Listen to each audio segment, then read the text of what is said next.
uno de los puntos centrales es que no tiene suficientes dólares. Frente a eso, ¿qué es lo que tiene que hacer? Devaluar. ¿Pero por qué necesita esos dólares? Porque vienen vencimientos de deuda muy fuertes. Ya ahora, en julio, tenés vencimiento de deuda muy fuerte. ¿Y cómo va a pagar? Y bajando las reservas. Con lo que hay. Con lo que hay. Buen día, Alfredo Zayat, ¿qué tal? ¿Cómo va? Día, buenas tardes, buenas Hace noches mucho no para nos todas cruzamos. y todos. Sí, así es, sí, ya volvimos. Ya Antes volvimos estuve todos. con Gaby Borrelli. Sí. No, muy bien. ¿No? Me tomé unos No sé, la días. semana Alfredo. pasada no vi. Yo siento que Sí, te veo. pero fue fin de semana largo. Sí, claro. Ahí está, no nos vimos. Demos un respiro. No, está ¿Merecemos bien. un respiro? Nos lo merecemos, Merecemos. claro. Pero lo que no nos da respiro es la realidad. No da respiro la realidad. Escúchame, Alfredo, llegaron los datos del INDEC de la situación económica. Sí. Yo no sé si. Porque eso es una cuestión estructural, después hay una cuestión coyuntural. Y lo que voy a mencionar no es un reclamo, sino porque es así, pero tengo que decirlo en su momento, porque Sí. no tienen por qué acordarse todas las cosas que hablábamos, todo Sí, lo que sí. decimos.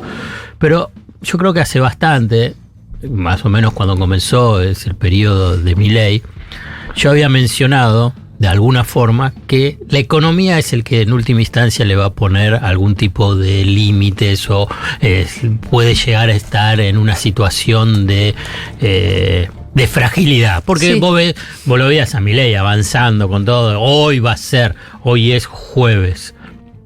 Se va a aprobar la ley base. Sí. La forma más humillante de todo lo que van a levantar la mano es algo pocas veces visto. Es más, creo que lo acotaste más todavía y hablaste de la disponibilidad de dólares. Sí, Como bueno, que ahí esa está. era la cuestión, ¿no? Ahí está, y ahí vamos Mirá. a ir llegando. Bien, ¿viste? ¿Te acordaste? No, Muy sí, bien, estoy- muy bien. Pero si te tema, prestamos muy siempre atención. Muy bien. Alfredo, No, sé pero qué- por porque ahí hablaba de ese. yo se lo estaba diciendo un poco a los que Al escuchan y público. nos ven, Ajá. ¿no?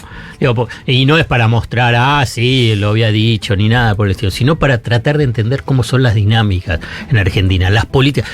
Porque te acuerdas, los primeros semanas, meses, había una ansiedad de decir, bueno, basta, que se vaya. Que se vaya termine. en marzo se va. Claro, y no, viste, tienen sus dinámicas, la dinámica política, la social y la económica. Y había mencionado, tiene diferentes tiempos.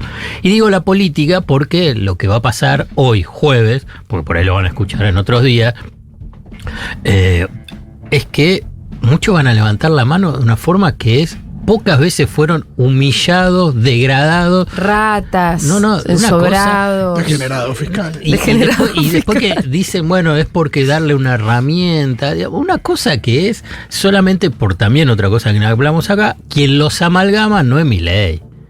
Ya no les importa que le digan, sino que es el poder económico que se beneficia con el rico, con la ley de hidrocarburos, con la flexibilización laboral, digamos, es claro, digamos, porque si no, ¿cómo van a levantar la mano? ¿Cómo pueden? Pues están de acuerdo, Alfredo. Sí, bueno, pero También. ellos pueden estar de acuerdo en eso, pero que te lo pueda hacer otro.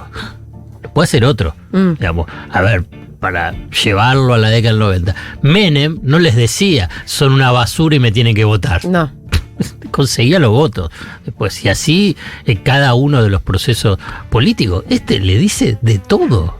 Pero además, si votás en contra, digamos, te tiran todo la cadena de rol o la red de rol, no sé, como la granja de rol, no sé, para humillarlos de una forma absoluta. Y después tienen que volver a sus casas, estos diputados y senadores. Pasa que recién escuchábamos el famoso audio de Loredo, ¿viste? ¿Lo escuchaste? Que el que estaba con Máximo Montenegro.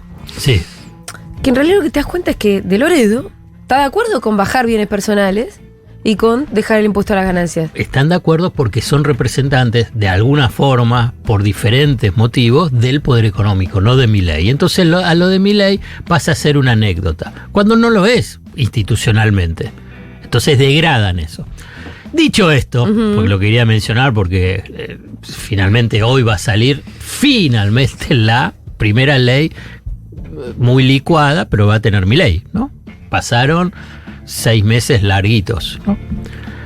Pero como bien decís vos, salieron datos del primer trimestre. Y eso es una cuestión estructural. Y esto es lo que quiero concentrarme para después hablar de cómo viene ese segundo semestre. Y por qué digo que la economía de Milei Sí. está o empezando a naufragar. Lo estructural, y que es lo más grave, que muestra incremento del desempleo, y un incremento fabuloso de la distribución regresiva del ingreso. pocas veces visto la magnitud, solamente en un trimestre, de cómo creció la desigualdad. La desigualdad. Ahí está el Gini, ¿no? Claro. Que es que los Entonces, que más ricos están teniendo más y que los más pobres están teniendo menos. Y entonces ahí, ¿qué es lo que tenés? Es que volvés a 16 años, ¿no? Un retroceso de 16 años. Solamente que en esos 16 años estabas recuperándote. Acá no. Entonces, ¿por qué digo que eso es estructural? Y que me parece que es lo más importante. Y hasta diría, Milei ganó ya.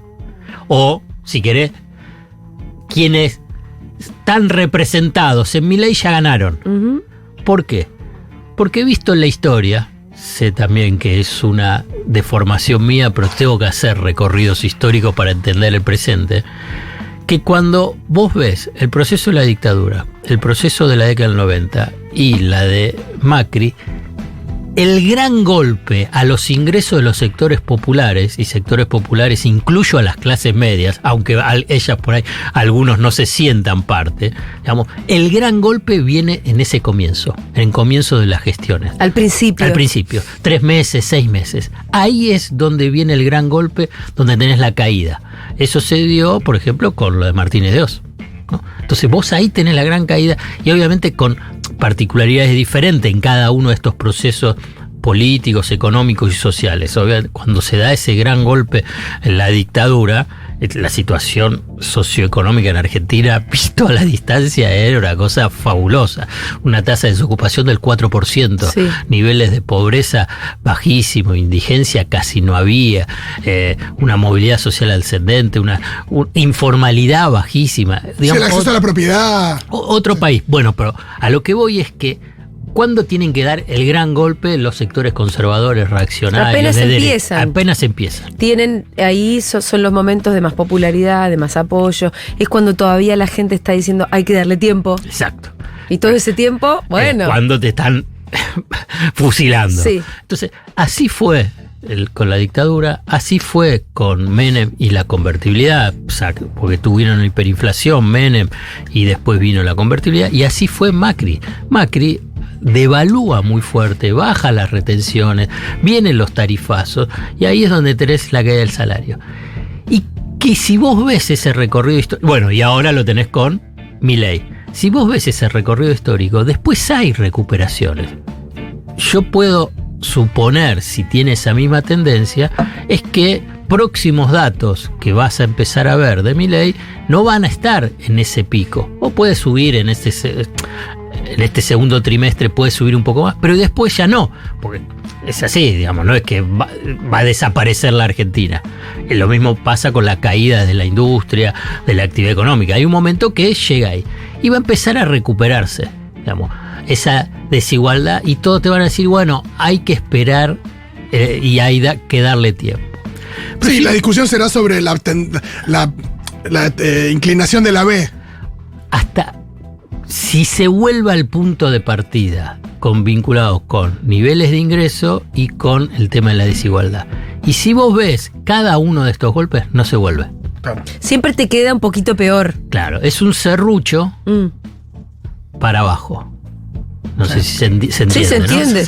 Y bueno, y esto es estructural. Sí. Esto es lo que, si querés, me vuelve loco, Pero me además, saca. también al estilo, lo si querés, otro Milei.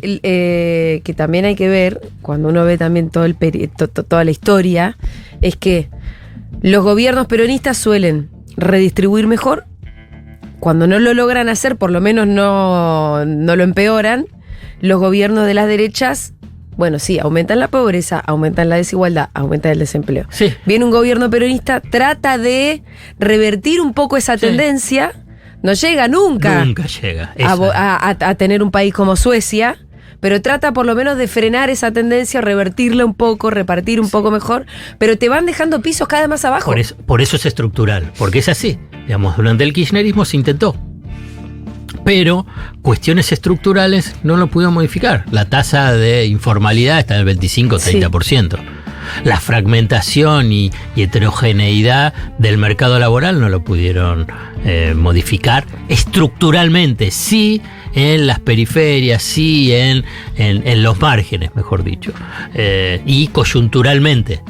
Y llegaban a un límite, que es lo que pasó en el 2011, 2012, llegó a ese límite. Y entonces no pudo avanzar. ¿Por qué? Porque acá es donde triunfa.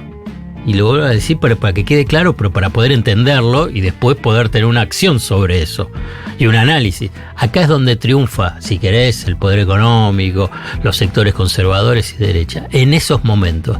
Y entonces, si yo tengo que después hacer la evaluación de lo que fue del gobierno de Milei dentro de 4 años, no dentro de poco, dentro de 4 años, Sí. decís, bueno, sí, ahí es donde se produjo el gran cambio estructural. En estos primeros meses. Dicho esto, que para mí es central, para lo que va a ser en los próximos años, los próximos análisis. Acuérdense de esto. Bueno, ¿y ahora cómo sigue? ¿No? Porque ahora viene la cuestión de cómo administra las dificultades y las propias limitaciones de la coyuntura económica. Y ya está. Pasó lo mejor para Milei a nivel de los 6 meses de acumulación de reserva, de estabilidad del mercado de cambio, de disminución de la brecha cambiaria. ¿Por qué? Porque no pudo acumular todos los dólares que tenía. Pero por eso, ya no acumuló dólares, le volvió a saltar el dólar ahora. Estará bajando la inflación después de haber generado ese pico.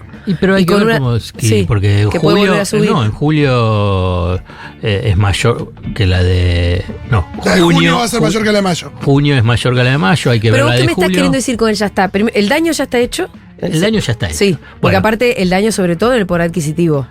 el poder adquisitivo, el tema Lo de la pulverizó. distribución del ingreso, los niveles de desigualdad, los niveles de informalidad. Pobreza aumentó El desempleo Desempleo subió Ya está, al ¿y ahora qué? 7,7. Bueno, ahora viene un escenario de inestabilidad, Sí. profunda inestabilidad. ¿Y la inestabilidad se va a expresar económica. en qué forma? Y bueno, se va a expresar en el mercado de cambio, que ya se está en el dólar, llamarlo así. Y después en la inflación. Y en esa carrera, y después habrá crisis políticas, que depende cómo la va a poder administrar. La crisis política, en general, los presidentes cambian los gabinetes, cambian los ministros de Economía. Acá Milei se puso en una propia trampa, ser el ministro de Economía Sí. y tener un secretario técnico que es Caputo. Sí. Entonces, y en última instancia es un mesadinerista puesto en ese cargo. Entonces ahí ya se le va a hacer más difícil. Después se verá si él puede adaptarse, armar un relato que va a ser acompañado por gran parte de los medios y los analistas, y dice, bueno, Milei aprendió cómo manejar un gobierno, Milei aprendió cómo ser político, Milei va a relanzar su gobierno y ya te vas a olvidar de todas las barbaridades que estuvo diciendo de que no va a devaluar, que la recuperación en B, que la inflación, nada, es parte de la dinámica política. Menem tuvo los primeros 6 meses el plan Bungibor. Entregó el manejo de la economía a uno de los principales grupos económicos de la Argentina a nivel internacional, y que había sido uno de los grupos económicos que Perón había combatido. Digamos, lo entregó y fracasó. Bueno, y parecía que se venía del acabose también ahí. Bueno, hay una crisis política, cambio de gabinete y bueno, ya. Lo que pasa es que tenés que ser político. Y ahí es donde para mí es el interrogante que tiene. Sí, y es fundamental que en algún momento llegue a algún tipo de estabilidad.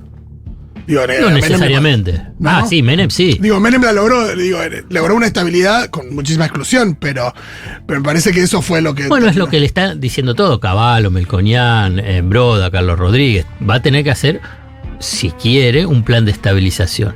El tema es si él está capacitado para eso. Para mí ese es el principal interrogante. Porque él va a tener que conseguir dólares. Como bien decías, uno de los puntos centrales es que no tiene suficientes dólares. Entonces los dólares los puede conseguir por las exportaciones y fundamentalmente el complejo agroexportador. Frente a eso, ¿qué es lo que tiene que hacer? Devaluar. Devaluar. Por otro lado, puede conseguir dólares, y no estoy hablando de ahora, eso lo va a tener que pilotear, digamos, a partir del 2025. Dólares del Fondo Monetario Internacional. ¿Y el Fondo Monetario Internacional qué es lo que pide? Devaluar. Devaluar Además y del sacar más subsidios, y más ajuste y reformas estructurales, todo. Bueno, pero inicialmente. ¿Y qué pasa si devaluas?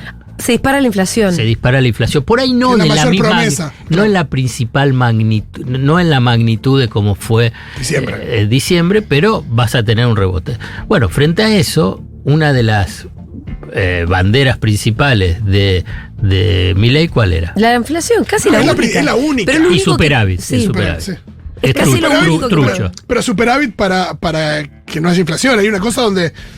Que además se parece ser el gran trauma de los últimos años y para lo que la gente lo votó. Yo, digo, está todo el tema de la casta, pero la gente lo que quiere es que no haya más inflación en este país. Sí. Entonces, ¿pero por qué necesita esos dólares? ¿Por qué necesitas más dólares? Porque más allá de si no tuvieses esa necesidad de dólares tan acuciante, vos podés pilotear el tema, bueno, no liquiden los exportadores. Porque vienen vencimientos de deuda muy fuertes. Ya ahora, en julio, tenés vencimiento de deuda muy fuerte. ¿Y cómo va a pagar? Y bajando las reservas. Con lo que hay. Con lo que hay. Y en ese contexto. Y cada vez peor, digo, porque eso no genera más inflación, que haya menos dólares. Mayor expectativa de aumento de precios por la expectativa de una devaluación y de la cobertura, porque no sabe, aparece la incertidumbre. Una de las herramientas importantes que tiene un gestor de política económica es generar expectativas, y expectativas positivas, no negativas. Y si están permanentemente diciendo no voy a devaluar, ¿por qué? ¿Cuál es el problema? Que todo le dice que tiene que devaluar, o ajustar el tipo de cambio, o hacer algo, porque así vas directamente al choque, porque incluso hasta lo dicen todos los economistas ortodoxos. Yo ahora estoy siguiendo a todos los ortodoxos. Sí. Dice, porque si no haces algo, cada vez el problema se te va a hacer peor. Entonces, hacelo ahora, les dice. ¿Y Milei qué piensa? Bueno, Que hay un infiltrado marxista. que va a ser premio Nobel. No, Con Reidel. No, Pero que viste que te mandamos el audio, no te animaste a desentrañar el significado de los cóncavos paretos convexos. No. En la fábrica de fósforos de Amsterdam. ¿No entendiste de verdad? No, hay cosas que no sé, qué sé yo. No, está reescribiendo la el historia. óptimo de Pareto, sí, ya sé lo Pero que es lo el que es óptimo. porque algunos las oyentes curvas- economistas también tiraron una a la de. Como que él está mezclando la de Adam Smith Sí, de los alfileres, sí. no sé, de que la creatividad del individuo es la que te va a terminar siendo motor para la mejora de la economía, ¿no? Sí. Hasta ahí. Sí. Y lo mezcla con no sé qué otra cosa. El óptimo de Pareto. ¿Y qué era el óptimo Pareto? En relaciones entre privados, Sí. cada uno de los beneficios se llega, y la acción que se tenés, se llega a un óptimo del beneficio para vos, el beneficio para mí. Sí. Es lo que se llama de la escuela marginalista. Pero es teoría. Sí, es un delirio todo. No, qué sé yo, es un óptimo, nada. Entonces, pero que va en contra de la escuela austríaca.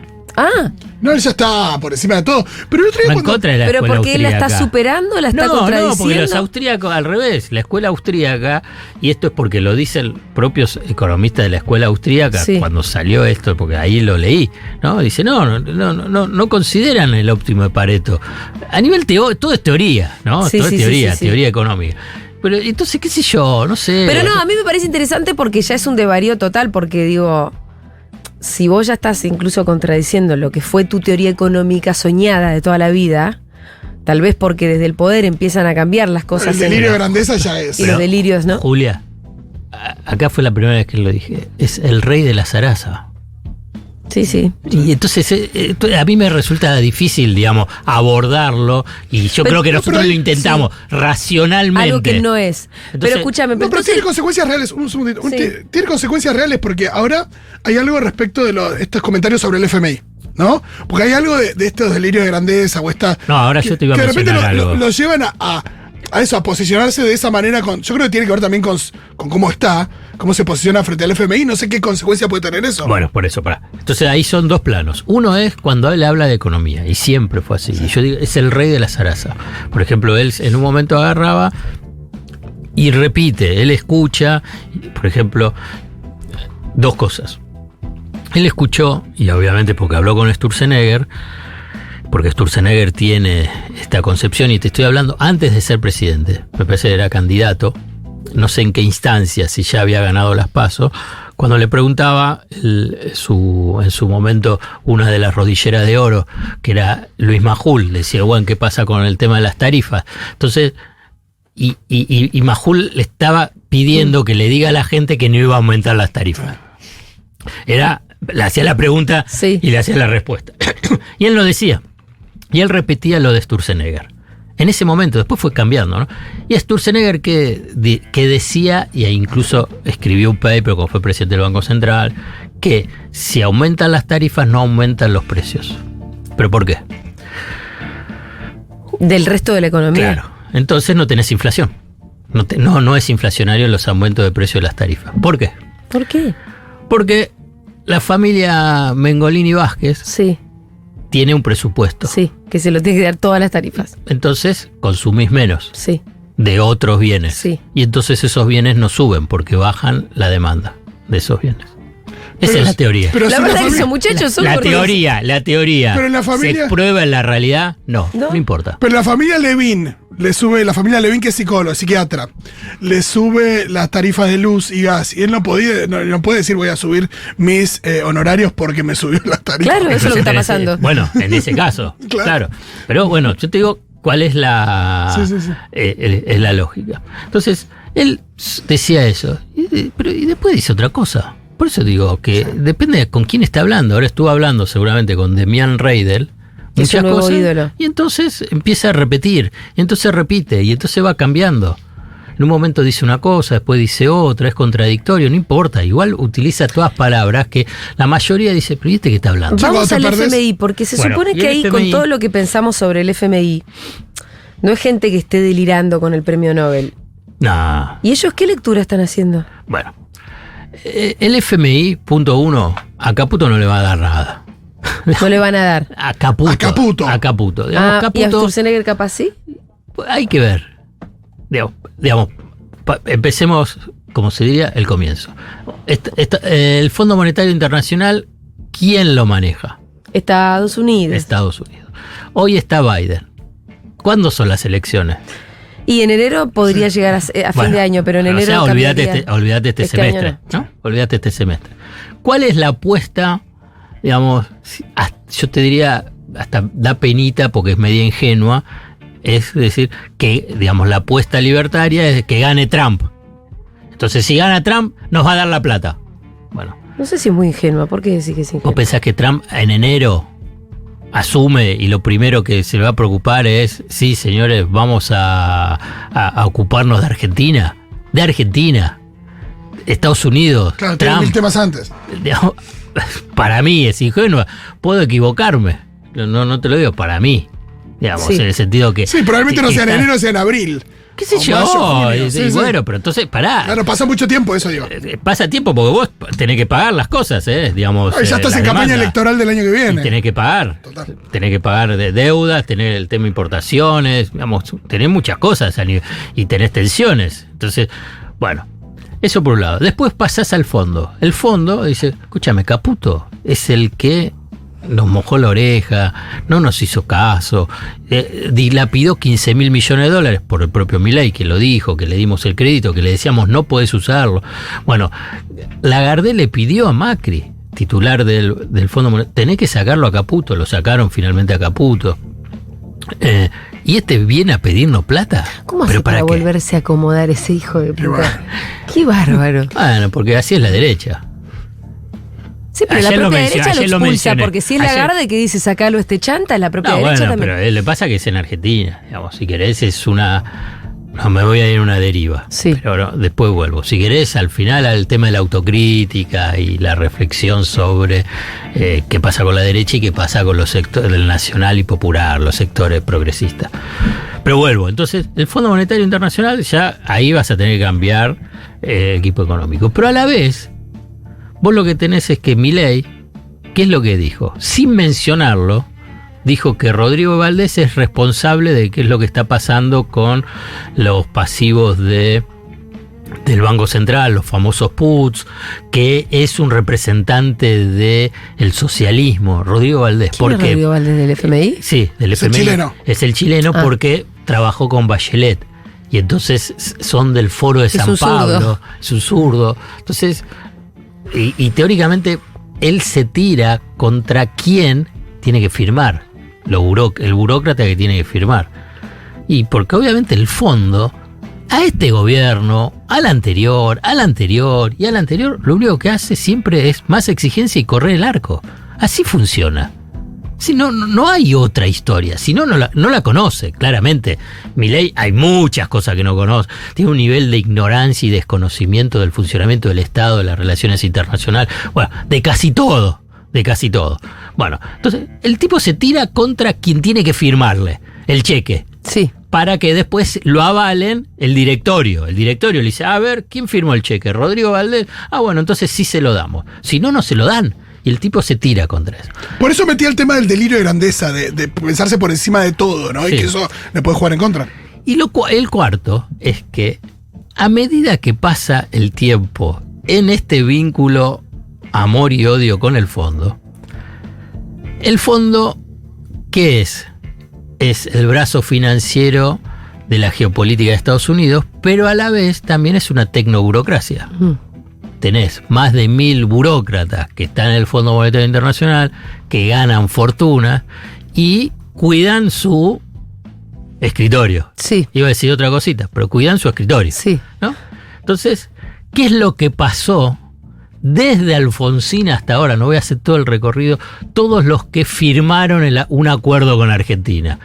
Todo acuerdo con Argentina fracasó. Sí, los rajan. Claro. Y perdés tu espacio, tu lugar. Entonces, y como se repitió tantas veces, cada vez es peor cuando firman. Entonces cada vez te exigen más y cada vez se cubren más. Mirá, yo no tengo nada que ver con esto. Aunque digan que no tienen nada que ver, si fracasan, los corren. ¿Quién se acuerda de Cardarelli, el italiano? Ni te acordás, pero fue hace poquitito. ¿Cuál firmó? Fue hace poquitito. ¿Y ¿no? qué cagada se mandó que lo sacaron? Y porque firmó la de Macri. Ah, la de Macri, Cardarelli. Es la más grande de todas.